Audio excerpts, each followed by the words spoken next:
मराठा आरक्षणाच्या लढ्यामध्ये असलेले मनोज जरांगे, राष्ट्रवादी काँग्रेसचे नेते राजेश टोपे, भारतीय जनता पार्टीच्या नेत्या पंकजा मुंडे यांची एकाच मंचावर उपस्थिती होती।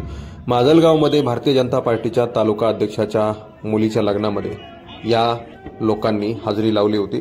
यावेळी पंकजा मुंडे आणि त्याचबरोबर राजेश टोपे आणि मनोज जरांगे यांच्यामध्ये काहीतरी कुजबूज असल्याचं पाहायला मिळालंय। ते कॅमेऱ्यामध्ये कैद झालंय। तो व्हिडिओ सध्या सोशल मीडियावर तेजीत व्हायरल होतोय।